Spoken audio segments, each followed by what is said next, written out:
It's nice to see you today. We are going to be chatting about holiday recipes for AIP and M. I can't wait to get some of your ideas for recipes when we come back.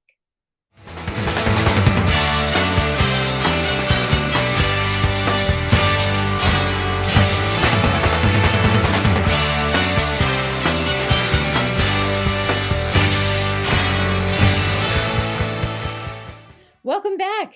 Today we are going to be talking about holiday recipes while you were on an autoimmune friendly nutritional pathway. So sometimes people will be on, autoimmune protocol or here in immune recovery. It can be versions of the autoimmune protocol. And so we've gone through phases of having different variations on our holiday recipes as we've gone through different phases in our health. And so one of the things that I feel like was the big stumbling block for our family was, how do we thicken a gravy without using flour?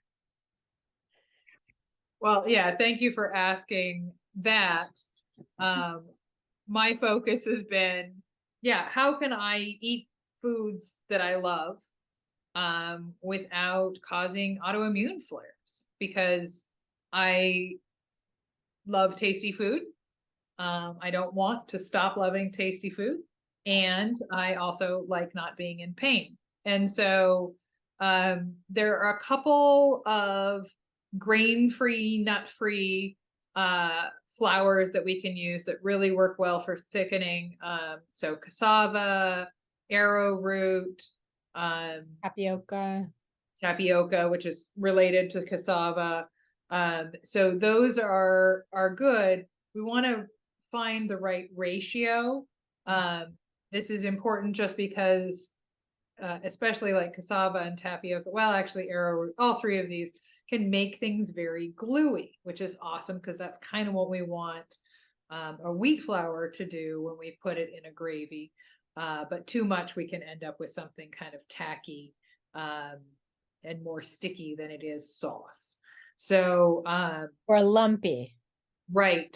So if anyone's ever made a gravy, right, there's a certain amount of, you're making a roux. So what you're doing is you're blending your flour with some fat, and you're doing it really slowly and gradually because you're really trying to get them to blend together so that they can kind of hold this base as you add in other seasonings, flavorings, pan drippings, right?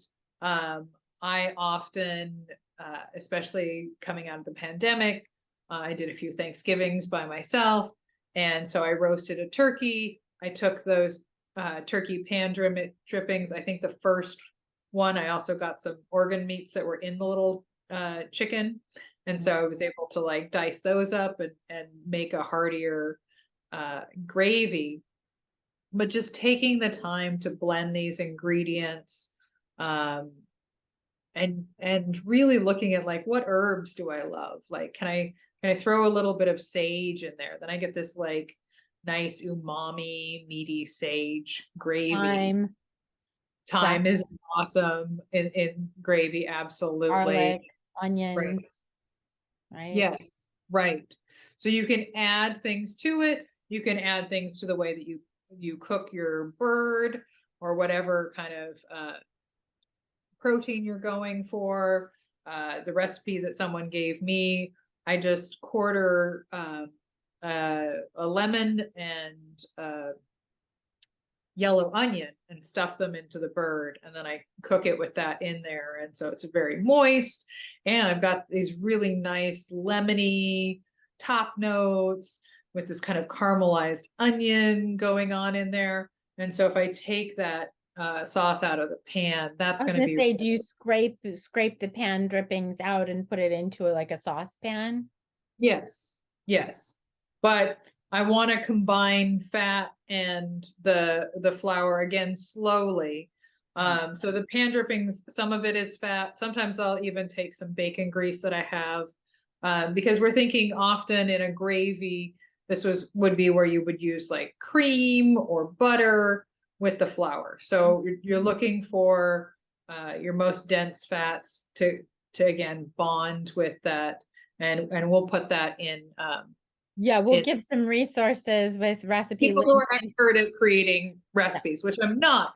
I'm expert at trying flavor, but you're also you're an expert at really making sure that foods are delicious, and or at Yes. least working towards that all the time. And we always celebrate our epic failures as well as our successes, to really be like, you have to learn by doing.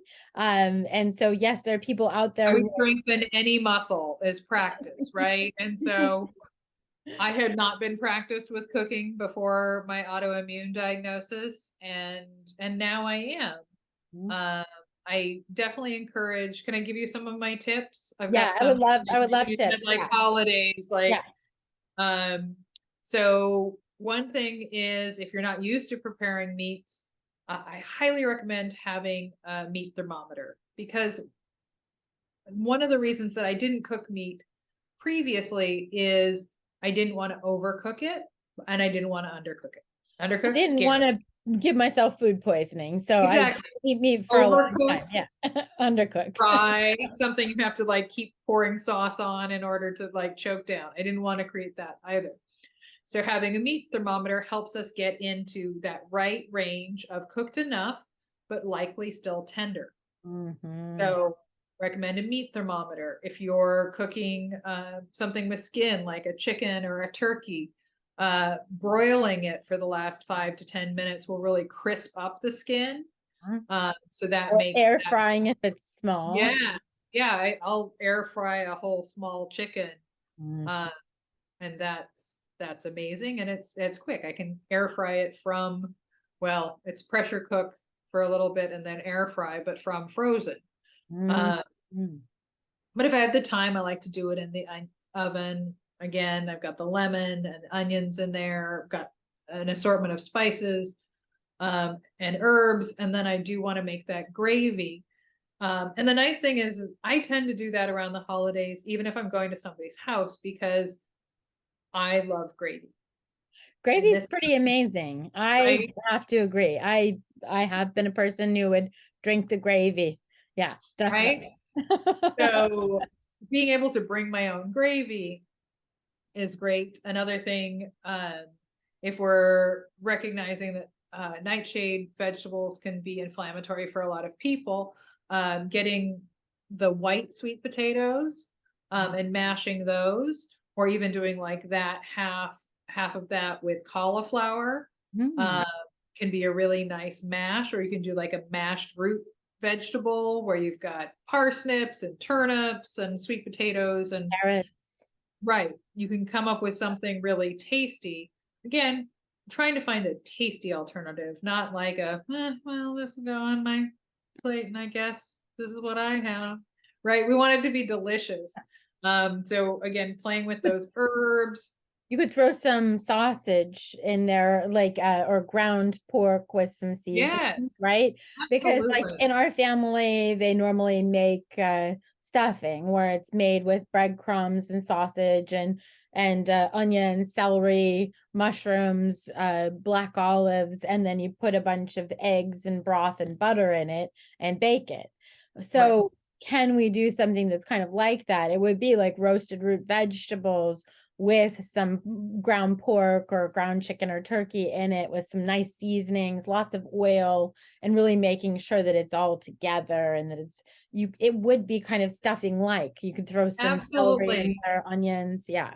Right. And I love how you're like, that's the place where we chop our own vegetables and we put it together. And at least for the last several seasons, and I have some in my freezer right now, Trader Joe's does something they call holiday hash, and it's already chopped up butternut squash, sweet potatoes, onions, carrots, celery, and some sage.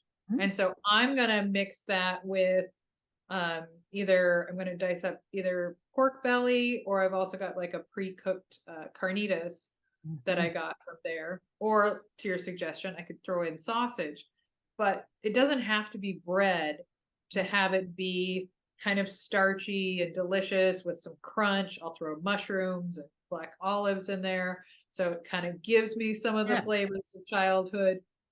Again, without the body pain, without those lingering problems from my flare. And then for cranberry sauce, because one of the things we're avoiding when we're trying to tend to our immune system is we're avoiding high fructose corn syrup, we're avoiding cane sugar as well. So Christine, yes, you compote introduced me to this and different variations, but it's very quick and easy to make. So what do you do with cranberries? I just get one small bag of frozen blueberries, one small bag of either fresh or frozen cranberries. So if it's a big group, then I might do 2-pound bags of each, which is a lot. If there's smaller groups, then I might just do, a little bag of each, put them in a pot, a little bit of water, and then also some freshly squeezed either lemon or orange juice or a little bit of each, sometimes a little bit of zest from the citrus fruit as well, and then sweeten it to taste with either honey or maple syrup, and just keep on cooking it down. And I actually use a drink muddler, and I just walk by and smash it and then let it kind of bubble on low, and make sure you keep an eye on it so it doesn't burn. But really you just cook it in a pan on the stove until it's all destroyed. And it's simple ingredients. Delicious. And I feel like the blueberries balance out the cranberries really nicely, so that it's not just straight cranberry, and that the blueberries bring some of the sweetness without adding too much honey or maple syrup. So yeah, it's a great sub, and our family has gotten used to it, and they, dare I say, like it, which is I prefer it. And I'll play with it because sometimes around the holidays I might have like mandarin oranges or limes, and so I'll play with what berries I'll put in there. I'll play with what fresh citrus, cinnamon, it's cloves, apples. What's your fruit? Yeah, what fruit do you have either in your freezer or what's fresh? Throw it into a pot with a little bit of water. And the water is just to make sure that it's all cooking down and melding, and it's not just burning, right? But it's so simple. It's such a simple recipe. And you could do a cranberry compote. You could make an apricot compote, like it however you want. So that's another sub. What about like green bean casserole? Substitute if your family is like ours, they're addicted to the weird cream of mushroom soup and crunchy onions. I have an idea, but I was good, because I was going to say I don't have an idea. Yeah, I was thinking, so we think of haricot vert as being like, green beans that typically are cooked in either oil or butter, like sauteed in a pan. And so I would say, for us, it would be maybe avocado oil or coconut oil that you would be sauteing your green beans in, with a little bit of maybe, fresh garlic, and then a squeeze of lemon, a little salt. That's it. And it would be wonderful sauteed green beans that would have a nice flavor to them. And then you can even serve them with a little bit of extra little lemon wedge. And I just think that would be so great. And if you are the sort of person who likes a little sweet, you could even put a little honey or maple syrup in there, and it might even like caramelize a little bit in that. So I love that thinking. And then there's also, like, for some of us, legumes, including the green beans, can cause some sensitivity. But then you can play with, Brussels sprouts and or like same. And with broccolini, right? Exactly the same way that Christine just described. Bacon, right? So that's the other thing, is like to start any of these sautés, whether you're sautéing Brussels sprouts or green beans or something else entirely, to start it with chopping up some bacon and putting it into the pan. So uncured bacon, unsweetened bacon, and pop it into the pan and let it saute, and then add the other things to it and let them cook in that lovely oil. Brussels sprouts and bacon are like a natural marriage for sure. Absolutely. You can play with that. You can put a little molasses and a drizzle to give you some sweetness. It also has a lot of good minerals with it. Uh, for your leftovers, Christine found a great recipe that's just like a flatbread, so that you could have that hot turkey sandwich with the gravy that we've already talked about making poured over for your leftovers. It's going to be great to put that turkey and the cranberry compote on top of that. So, we won't even be thinking about like, yes, we'll have leftovers. How are we going to prepare them?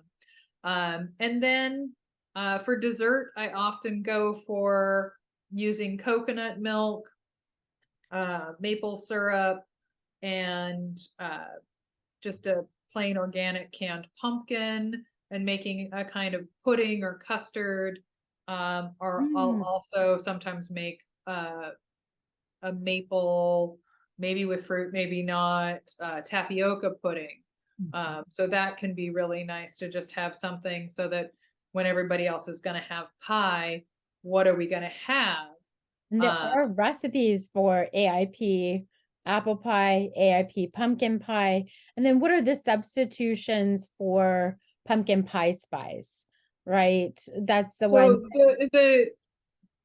It's a small distinction, but nutmeg is technically, I think, a seed.